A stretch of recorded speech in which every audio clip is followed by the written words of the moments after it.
Everyone, welcome to the channel. I am Simran Sahani. तो class 12 के students, आज मैं आपको पढ़ा रही हूँ और बता रही हूँ डीप वाटर के वो क्वेश्चन जो हमारे हाफ ईयरली हो, प्री बोर्ड हो या बोर्ड हो, उसमें आएंगे। देखो, डीप वाटर चैप्टर आप लोगों ने पढ़ रखा होगा। चैप्टर पढ़ना बहुत आसान है। मेरे चैनल की आप कोई भी वीडियो देख लो, अभी जो थोड़े समय पहले बनाई थी फेब में, वो देख लो, या फिर पहली सीरीज देख लो जो मैंने 2020 में बनाई थी ना, व्हाइट बोर्ड पे यहाँ पे लिख के। कोई भी चैप्टर आप मेरे चैनल पे से देख सकते हो, समझ में आ जाएगा। अब भाई गेम पलट चुका है। आजकल के ज़माने में सिर्फ इंग्लिश का चैप्टर पढ़ने से कुछ नहीं होगा भैया, हमें क्वेश्चन आंसर रटने पड़ेंगे, समझने पड़ेंगे, कॉम्पिटेंसी लेवल वाले। पिछली बार इंग्लिश के बच्चों की कंपार्टमेंट आई क्योंकि क्वेश्चन निकले नहीं थे उनके हाथ से। तो इसलिए भाई मैंने, तुम्हारी दीदी ने अब की बार सोच लिया है, इतने क्वेश्चन कराऊंगी कि भाई कुछ ही आ जाए पेपर के अंदर, तुम ऐसे ही आंसर निकाल दोगे। तो आज कौन सा चैप्टर डिस्कस करने वाले हैं हम? Deep water. अब डीप वाटर पे आई हूँ तो भाई ऐसा तो नहीं है लास्ट लेसन लॉस्ट में नहीं पढ़ाया, वो भी पढ़ा चुकी हूँ। प्लेलिस्ट बन चुकी है डिस्क्रिप्शन बॉक्स में, वहां से आपको मिल जाएगा। और दूसरी बात, एक सेकंड पॉज लो, डिस्क्रिप्शन बॉक्स में एक चैनल गिवन है सिमरन सहानी इंग्लिश, उसे जल्दी से जाके सब्सक्राइब कर दो। तुम्हारा तो कुछ नहीं जाएगा सब्सक्राइब करने में, बट जो वीडियो मैं वहां अपलोड करूंगी अगर तुमने उसे देख लिया ना, शॉर्ट्स अपलोड करूंगी वहां पे, मैं शॉर्ट वीडियोज अपलोड करूंगी, जिससे जो हिंदी मीडियम के बच्चे कहीं होते हैं और इवन इंग्लिश मीडियम के बच्चे भी, जो आंसर ना, तुम फर्स्ट से इंग्लिश पढ़ रहे हो बट बहुत बच्चे ऐसे होते हैं कि इंग्लिश में आंसर खुद बना के नहीं लिख पाते, तो वो सब टेक्निक्स इंग्लिश वाले चैनल पे करा दूंगी और कल को सीयूईटी की भी तैयारी वहीं होगी। तो सब्सक्राइब करके रख लो। पढ़ते हैं अपने क्वेश्चंस को। बोर्ड्स है, प्री बोर्ड्स है, हाफ एलीज है। अभी हाफ एली के लिए सबसे ज्यादा इंपॉर्टेंट ये है, ठीक है जी। चलिए शुरू करते हैं अपने क्वेश्चंस को। पहला question, how did the incident at YMCA pool affect the Douglas? ये वो क्वेश्चन है जो अभी, ये पता है कहाँ से निकाले मैंने क्वेश्चन? जो आपके टीचर इस साल स्कूल के बैठेंगे ना लेके चीजों को, आपका हाफ ईयरली का प्री बोर्ड का पेपर सेट करने के लिए, सेम वही मटेरियल मैं यहाँ आपको पढ़ा रही हूँ। तो इसके लिए 500 रुपये रिफ्रेशर में खर्च करने हैं तो कर लो, और अगर नॉर्मल पढ़ना है आपको तरीके से तो बस इस वीडियो को एंड तक देख लो, ठीक है। तो याद ही आपको कि डगलस को किसने धक्का दिया था? एक बुली ने दिया था। उस इंसिडेंट ने इन्हें इफेक्ट कैसे करा? क्वेश्चन ये है। तो डगलस, अ 10-year-old बॉय, वो standing alone at the YMCA pool. तो हमें पहले का सिनेरियो बताना पड़ेगा कि वो अकेले खड़े थे YMCA पूल पे, व्हेन अ बिग बुली। अब जो ये मैंने येलो येलो से हाईलाइट करा है ना, ये मैंने इसलिए करा है कि अगर आपने अपने पेपर में इस चीज को मेंशन करा, बिग बुली लिखा, तो नंबर देंगे। आजकल आपने देखा होगा मार्किंग स्कीम आती है और उसमें कीवर्ड्स लिखे होते हैं, ऐसे बोला जाता है हमें। तो वो मार्किंग स्कीम्स में यही वर्ड्स लिखे होते हैं। एग्जामिनर को आपका आंसर पूरा पढ़ने की जरूरत भी नहीं है, अगर उसे ये कीवर्ड्स दिख गए, उन्हें पता है बच्चे ने सही आंसर लिखा है, आपको नंबर मिलेंगे। तो जो जो मैंने येलो से मार्क करा है वो आपकी कीवर्ड्स है, इन्हें आपको लर्न करना है। तो बिग बुली ने उन्हें पकड़ा, he picked him up and tossed him into the deep end of the pool and he instantly went to the bottom. ठीक है, वो नीचे गिर जाते हैं। Even though he manage to escape with great difficulty. भाई वो बच तो जाते हैं, उस दिन पे मरते तो नहीं है, ठीक है। He could never return to the pool, but कभी भी दोबारा वापस स्विमिंग पूल पे वो नहीं गए। ही began to be afraid and avoid water, वो बहुत ज्यादा डरने लगे और हर जगह इन्होंने पानी को अवॉइड करा। When he was near water, a haunting terror gripped him, जब भी वो पानी के पास होते थे तो एक अजीब सा डर उनको दिल में महसूस होता था। पहला क्वेश्चन बहुत इंपॉर्टेंट क्वेश्चन। चलो अगले क्वेश्चन पे आते हैं। हाउ डिड द इंस्ट्रक्टर जो है build a swimmer out of Douglas? तो डगलस ने को किस तरीके से इंस्ट्रक्टर ने स्विमर बनाया था? तो यहाँ मैंने शॉर्ट क्लिप्स लगा दी हैं कि किस तरीके से उन्होंने करा था। पहले उन्होंने जो है एक रस्सी बांधी थी, रस्सी को इंग्लिश में क्या कहोगे? हार्नेस और पुली, क्या कहते हैं? हार्नेस और पुली लगाई थी उन्होंने, और ब्रीदिंग टेक्निक दिखाई, किकिंग टेक्निक दिखाई, तब वो फुल स्विमर बने। अपने दिमाग में ये लर्न कर लो, फिर पूरा हम आंसर लिख देंगे। तो स्विमर इंस्ट्रक्टर ने क्या करा था? Build Douglas into swimmer through a systematic and gradual process. Systematically gradually करा था, starting with overcoming his fear, पहले मन का डर बाहर निकाला, and then teaching him individual swimming technique, फिर एक एक करके अलग अलग स्विमिंग टेक्निक सिखाई। The instructor used a safety harness and pulley system. इसे सब बच्चों ने कमेंट करना है, हार्नेस एंड पुली सिस्टम। वो जो मैं तो बता देती हूँ चैप्टर पढ़ाते हुए, कमर पे रस्सी बांधी थी, इंग्लिश में ये लिखोगे क्या? हार्नेस एंड पुली सिस्टम लिखना होगा। To build Douglas confidence in the water, followed by instruction of breathing and kicking technique, फिर ब्रीदिंग टेक्निक सिखाई और किकिंग टेक्निक। अब तुम्हें अगर किसी और तरीके से आंसर लिखना आता है कि दीदी हम इससे भी आसान लिख सकते हैं, तो ये क्वेश्चन नोट डाउन करो, आंसर लिखो, मुझे इंस्टाग्राम पे DM करके भेज देना, मेरी टीम चेक करके तुम्हें बता देगी। तुम कॉपियां बना के रखो अपनी इंग्लिश की, लिखो ये क्वेश्चन आंसर्स को, मुझे DM करो मेरे इंस्टाग्राम के ऊपर, एंड वहां पे मैं तुम्हें फ्री नोट्स भी प्रोवाइड कर रही हूँ, इंग्लिश के, हिस्ट्री के, इकोनॉमिक्स के, सभी सब्जेक्ट्स के, फिजिकल एजुकेशन के, एक्स्ट्रा जितने हमारे सब्जेक्ट्स हैं। तो भाई जाओ और मुझे DM कर देना कोई भी क्वेरी आई तो। अब नेक्स्ट क्वेश्चन पे आते हैं, explain the meaning of Roosevelt's quote. ये वो हैं जो PYQs हैं सारे हमारे। All we have to fear is the fear itself. तो it means that fear is often more dangerous than the actual problem. इसका मतलब क्या है, ऑल डर से ही तो डरना है, तो मतलब वो जो डर बना होता है ना मन के अंदर इंसान के, वो उसका सबसे बड़ा दुश्मन होता है। It can stop us from thinking clearly और टेकिंग एक्शन। अब उस डर के मारे ना ही हम सोच पाते हैं सही से, ना ही हम एक्शन ले पाते हैं। Fear can act as an obstacle, वो रास्ते के पत्थर की तरह एक्ट करता है in overcoming challenges and success पाने में। Once we overcome fear, challenges become easier to face. अब ऐसा question I don't think so तुम्हें बुक्स में नॉर्मली मिलेगा, और पेपर में ऐसे क्वेश्चन आ रहे हैं आजकल, because competency pattern is there. How did Douglas fear of water effect his life, उनके लाइफ पे क्या इफेक्ट पड़ा जो वो पानी में डूबने वाला एक्सपीरियंस था। तो Douglas call the fear as handicap, उन्होंने इसको कहा हैंडीकैप। जैसे किसी का एक पैर टूट जाए, वो लंगड़ा हो जाए, तो उसकी लाइफ में एक हैंडीकैप हो जाएगा ना, ऐसा लगता उन्हें कि इतना मेरे पे इफेक्ट करा ये जो है पानी का डर। That stayed with him for some years. He could not do canoeing, canoeing नहीं कर पाए, ठीक है, फिशिंग नहीं कर पाए, बोटिंग नहीं कर पाए। हॉन्टिंग फियर की वजह से वो जो है कहाँ नहीं जा पाते थे, किसी भी लेक वाटर बॉडी पे नहीं जा पाते थे। And his legs would become paralysed, और आइसी हॉरर उन्हें फील होता था। ठीक है, 5 क्वेश्चन ये है ट्रिक बेस्ड हाई क्वेश्चंस। अब सिंपल क्वेश्चंस पे आते हैं थोड़े। ठीक है, चलो अब ये क्वेश्चंस करते हैं हम। ये डायरेक्ट PYQs है हमारे। Let's study these PYQs। चलो पढ़ते हैं। आई क्रॉस टू ऑब्लिवियन, नंबरिंग सबकी उल्टी सीधी होगी क्योंकि मैंने ये PYQs में से एक एक करके निकाले हैं, स्टडी मटेरियल्स में से निकाले हैं, so that I can tell you कि देखो ये तीनों स्टडी मटेरियल में गिवन है। तो ये सबसे इंपॉर्टेंट चीजें मैं आपको करानी हूँ अभी। तो I cross to oblivion and the curtain of life fell. कब की बात है ये, जब बेहोश होने वाले थे ना वो पूल में, तब की बात है। Why did author make this remark, क्यों उन्होंने ये रिमार्क करा। तो author had made 3 futile attempts. Futile मतलब होता है जिनका कोई रिजल्ट ना मिले, तुम स्ट्रेटेजी बनाते हो उसे लगाते हो, फ्यूटाइल हो गई, ठीक है, यूजलेस हो गई। तो उन्होंने 3 फ्यूटाइल अटेम्प्ट्स करे थे to spring up to the surface, उड़ के आने के ऊपर, बट वो फेल हो गए।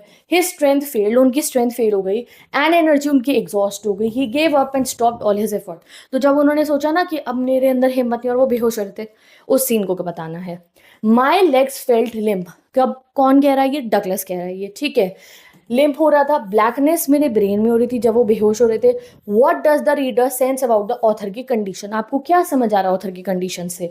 तो the reader senses that when the author was under water it perhaps became difficult for him to move his leg. इस पे लिम्प हो गई मतलब चल नहीं पा रही थी टांगे। And he felt darkness in front of his eyes as if he was about to collapse. और डार्कनेस आंखों के आगे आना मतलब वो कोलैप्स हो रहे थे, बेहोश हो रहे थे। Next, in order to escape drowning, what strategy did Douglas adopted while in the deep end of pool? ये सब तुम बताओ कमेंट सेक्शन में उनकी स्ट्रैटेजी क्या थी। इंग्लिश में खुद लिखो, ये वाली कॉपी करके नहीं लिखनी है। चलो अब इसको पढ़ लेते हैं। तो when Douglas was thrown into the water, जब उन्हें पानी में फेंका जाता है, he was terribly frightened, बहुत डर गए थे, but still mentally alert थे, ठीक है। He planned that when his feet hit the bottom, उन्होंने सोचा जब मेरे पैर हिट करेंगे बॉटम को, he would make a big jump, बहुत बड़ी छलांग लगाएंगे, come to the surface, lie flat on it and paddle to the edge of the pool. ठीक है, लर्न हो गया, ये लर्न कर लो अभी साथ साथ में। पिछले साल के 2025 के पेपर में से कुछ है इसमें। Identify and analyse the turning point in the story that signal Douglas shift from helplessness to determination. पहले डगलस हेल्पलेस थे तो जब उन्हें पानी के पास जाके डर लगता था, फिर वो डिटरमाइंड हो गए जब उन्होंने कहा मैं स्विमिंग करना सीखूंगा। वही चीज आपको बतानी है। तो the turning point occurs when Douglas decided to confront his fear, जब उन्होंने सोचा ना चलो एक इंस्ट्रक्टर हायर कर लेता हूँ, by hiring a swimming instructor learning to swim under the guidance of instructor. ये क्या था, ये उनका सिग्नल था एक चेंज का। This marks the shift from passive suffering to active determination and overcoming fear of water through persistence. Okay, अब मैंने डिफिकल्ट लैंग्वेज यूज करी है, तुम चाहो तो इसे थोड़ा इजी करके लिख सकते हो। कोशिश करो, हाथ चलाओ, पेंसिल उठाओ, पेपर उठाओ, लिखो साथ साथ में, ठीक है। Next question more difficult. Past effects the present in everyone's life, सबको उसका पास्ट जो है तंग करता है, ठीक है। How does this stand true in Douglas life, Douglas की लाइफ में भी तो देखो ऐसे ही हुआ। कहाँ वो 3 साल के भी जब गिरे थे ना पानी में, तो उस दिन जाके पूल पे उन्हें वो याद आ रहा था, ये बात याद करी, और इसी को अगर आपने इंग्लिश में फॉर्म करके लिख दिया, यू विल गेट मार्क्स। तो the trauma of near drowning as a child deeply affects his present. The fear of water lingers influencing his actions, जब भी वो काम करते थे उस एक्शंस पे, थॉट्स पे वो होता था। डिस्पाइट फिजिकल रिकवरी, जब वो फिजिकली रिकवर भी हो जाते, स्विमिंग जब आ भी जाती है, emotional pain of past continues to ruin his water sports until he learns to overcome his fear with systematic manner. तो उन्होंने अपने टेरर को भी बाहर निकाला था लेक्स वगैरह में टेस्ट करके. अगला question, how did Douglas finally get rid of the fear of water. तो यहाँ आप देख सकते हो मैंने पूरा का पूरा यहाँ पे चार्ट बना दिया है कि कैसे उन्होंने फियर ऑफ वाटर को ओवरकम करा. पहले टेरर शुरू क्यों हुआ था, 2 मिस हैपनिंग की वजह से. एक कैलिफोर्निया बीच वाली, एक जो उनके पूल में हुई. फिर उन्होंने स्विमिंग इंस्ट्रक्टर लिया. क्या तब सब सही हो गया था? नहीं. स्विमिंग इंस्ट्रक्टर हेल्प करने से उनको जो है स्विमिंग की ट्रेनिंग तो मिल गई थी, स्विमिंग करनी आ गई थी 6 महीने. बट देन ऑल्सो वो अलग अलग लेक्स पे गए टेस्ट करने के लिए खुद को. तो terror that grip Douglas as a result of his 2 mishaps with water was so intense that he sought professional help to overcome it. He hired swimming instructor जिन्होंने 6 महीने तक उन्होंने सिखाया to ensure he overcome his fear of water which he eventually did. Okay, तो ये कौन से question थे? ये थोड़े डिफिकल्ट क्वेश्चन है. ये वाले पढ़े हमने? नो. अब ये भी और इंपॉर्टेंट क्वेश्चंस है. यहाँ तुम्हें वो छोटे छोटे क्वेश्चन नहीं दिख रहे होंगे. Who was Douglas, why did he decided to swim, वो मैं एंड में कराऊंगी. क्योंकि तुम ऐसे आसान आसान क्वेश्चन पढ़िए सोचोगे ऐसा पेपर आएगा, फिर तुम मुझे कहोगे दीदी क्या ही क्वेश्चन कराए थे आपने, कुछ भी नहीं आया. ठीक है. Father laughed but there was a terror in my heart. What does the above statement speak of the holder. Father के बारे में आपको क्या समझ में आता है कि बच्चा गिर गया पानी में 2 साल का 3 साल का और तुम हंस रहे हो. तो statement shows that father consider the incident harmless joke. उन्हें लगा मजाक की बात है. Therefore he laughed. However, it also reveals his lack of understanding of the child's serious fear. But उन्हें अपने बच्चे की बात नहीं समझ में आई. While the father remained carefree, the boy's heart was gripped with terror, marking the beginning of a lifelong struggle against the fear of water. Next question पे आते हैं. अब आइए simple question. Why did Douglas decided to go to the YMCA pool. YMCA pool पे क्यों गए थे, Y के नंबर पे क्यों नहीं गए थे? तो Douglas choose the YMCA pool to learn swimming because it was considered safe compare to the treacherous Yakima river. The pool was shallow at one end, shallow मतलब कम गहरा at one end, and gradually deepened, making it suitable for beginners. Its controlled environment gave him confidence that he could overcome his fear, master swimming systematically. Next question. What handicap did Douglas suffer from and how did he overcome him? Douglas suffered from an intense hydrophobia. Hydrophobia मतलब हुआ hydro मतलब पानी, phobia मतलब डर. A deep-seated fear of water that crippled his confidence. Cripple मतलब खराब कर दिया उनके कॉन्फिडेंस को. And haunted him for years. He overcome this handicap through determination, practice and constant perseverance at YMCA pool. With patience and courage, he finally mastered swimming and conquered the terror that once controlled him. Okay, अब आते हैं हम थोड़े easier questions के ऊपर. ये question आया, when Douglas realized that he was sinking, how did he plan to save himself? जब उन्हें समझ में आता मैं डूब रहा हूँ तो क्या प्लान बनाया था? तो Douglas was terrified when he realized he was sinking and it was that he decided to make a big jump. उन्होंने सोचा एक बड़ी छलांग मारूंगा to the surface. He considered lying flat on the water for a while and then paddling to the pool का edge. Next question. What did Douglas experience as he went to the bottom of the pool first time? पहली बारी में कैसा feel हुआ था? तो when Douglas is pushed to the pool, he immediately sinks to the bottom. नीचे गिर रहे थे. To him 9 feet deep pool कैसा लग रहा था? 90 फीट लग रहा था. He has a strong feeling of unease as if lungs were about to burst. ऐसा लग रहा था lungs फटने वाली हैं. Despite feeling completely suffocated, he makes desperate attempts to survive. Next question. What sort of terror seized Douglas as he went down the water with a yellow glow? How could he feel that he was still alive? जब उन्हें वो पीला पानी दिख रहा था तब भी उन्हें ऐसा फील हो रहा था मरने वाला हूँ. कैसे लग रहा था कि नहीं जिंदा हूँ, मरा नहीं हूँ. तो it was a nightmare for Douglas. डरावने सपने की तरह था. When he went down the water with yellow glow. His legs were paralyse. Legs paralyse हो गई थी. लंग्स में दर्द हो रही थी. हेड थ्रॉब यानी कि दुख दुख हो रही थी अपने सर के अंदर. The thumping of his heart and the pounding his head reminded him that he was still alive. तो जो दिमाग में आवाज़ें आ रही थी ना उनके हार्ट के पंप होने की, उससे उन्हें लग रहा था हाँ जिंदा हूँ मैं.